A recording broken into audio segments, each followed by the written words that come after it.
So 10 minutes to 8 o'clock, and the big metal structure at Milbrook playing fields is going up fast, isn't it? Once finished, Jersey's temporary Nightingale Hospital will have 180 beds to look after people with coronavirus. And yesterday, if you're listening at this time, I spoke to Deirdre Mesborian, who is the Constable of St Lawrence. She said that people living nearby were worried that the Nightingale Hospital might become permanent.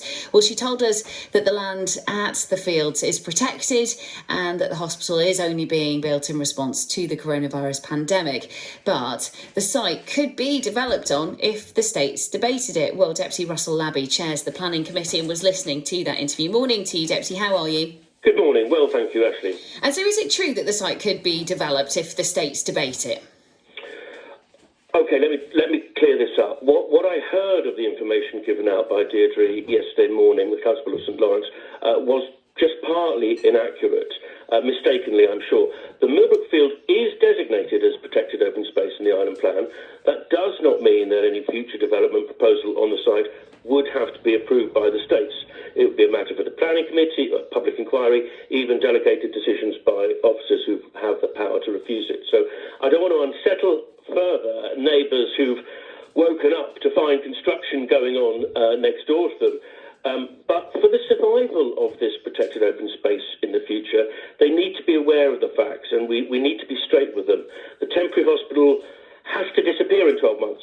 It wasn't subject to a planning process. I'm the chairman of the planning committee. I had nothing to do with it because we've given the chief minister powers to do these things during the emergency. But when it's over, the temporary order expires and the hospital has to go, and that's what I expect to happen.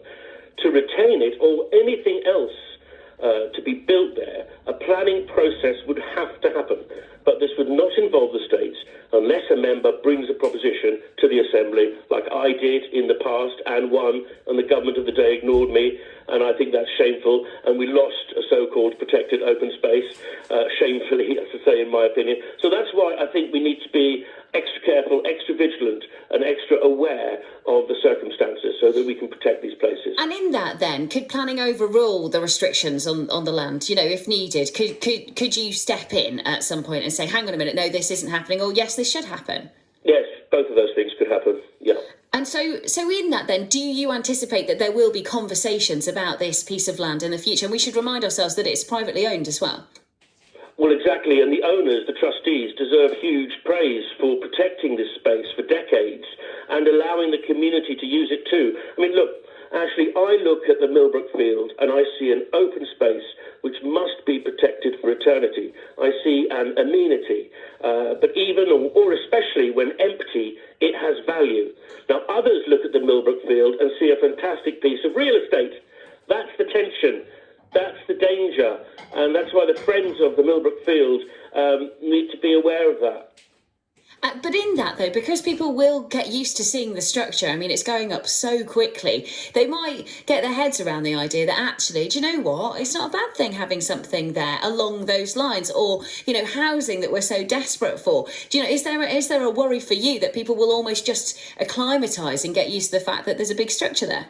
Well, I don't think, on past record, the trustees, the owners of the site, are going to allow that to happen because they've kept it clear for decades. Look, it would have to go through a planning process, and that would be a difficult thing. Look, John Lefondre is the least profligate person I've ever met. He's also one of the most intelligent. He's also one of the least flamboyant, but who cares about that? I've seen firsthand the hours he's working, the workload, the pressure for him, and I have to say, Charlie Parker too. They're working incredibly long hours. Now, John Lefondre is making these decisions, and John Lefondre alone. The buck stops with him. He's careful. He'd have weighed up all the facts and the requirements. He'll have looked at all those alternative sites that we're all coming up with. Why didn't it go here or there or somewhere else? He'll have looked at them all, I can guarantee it. And before spending $14 million, this would have been properly thought through. Now, you know, we are allowed to trust him. This might just save our lives and our loved ones' lives, and it might just be the best and most efficient option. I'm prepared to give him that trust. I mean, there'll be time to examine all these decisions with hindsight once this is all over. You know, we've known that was going to be a global pandemic. It was I mean, I heard President Obama saying in 2014 there is one coming in the next 5 to 10 years, and bang on 5 years later, we're experiencing it. We're experiencing it. So we will be entitled to ask questions about our preparedness or lack of preparedness once this is all over, I'm sure.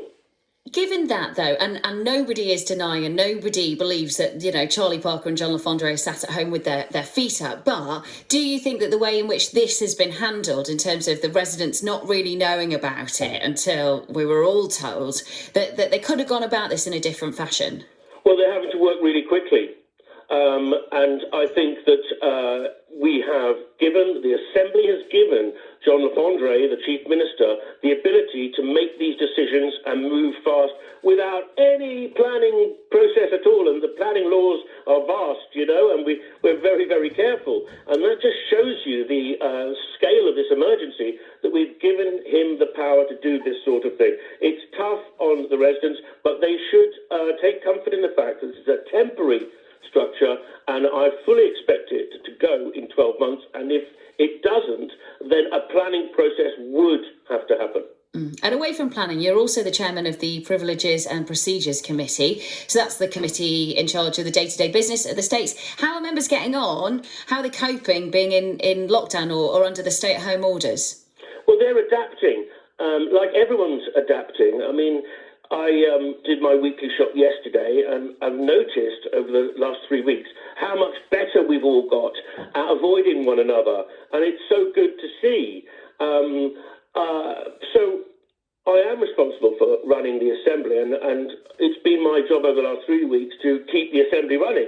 And thanks to our greffier and digital jersey, the States is the first parliament in the Commonwealth, or probably the world, to meet electronically, to be able to operate through internet technology. So that's something to be proud of. And other members, their roles continue. The scrutineers, the ministers, they're continuing, but adapting to this crisis, which we're all trying to do. Yeah, and do you think politicians are managing to work effectively from home? How do you get on with that?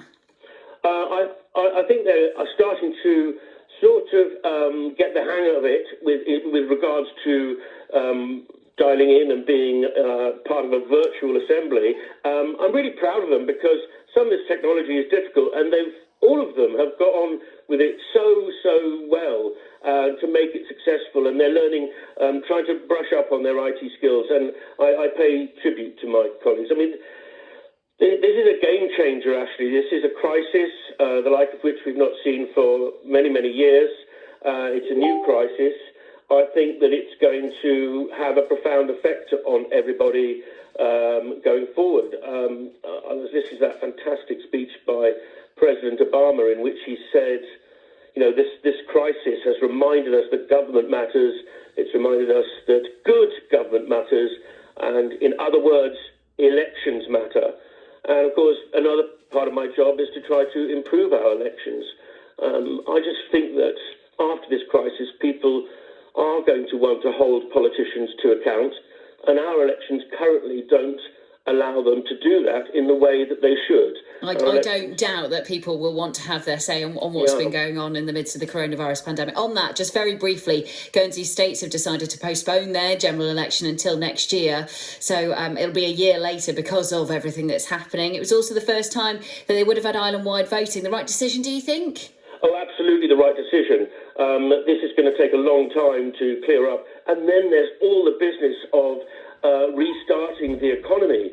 That's going to be fiendishly difficult as well. People are going to be going through some difficult times. It's not the right time to hold an election. And by the time that we hold our election in 2022, May or June 2022, we've got to make sure that it's a proper election for the first time in Jersey's history. We can't continue to be 41st out of 41 nations for civic engagement. We've got to give people fair votes and make it a meaningful election. No parish will disappear, no constable will be prevented from standing, but we need to clean up our act.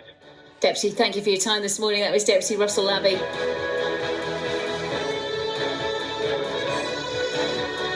Loves a conversation about voter turnout, doesn't he? He chairs the planning committee and was responding to concerns about further development on the new Milbrook playing field, the hospital there in future, categorically saying that it shouldn't still be there in 12 months' time.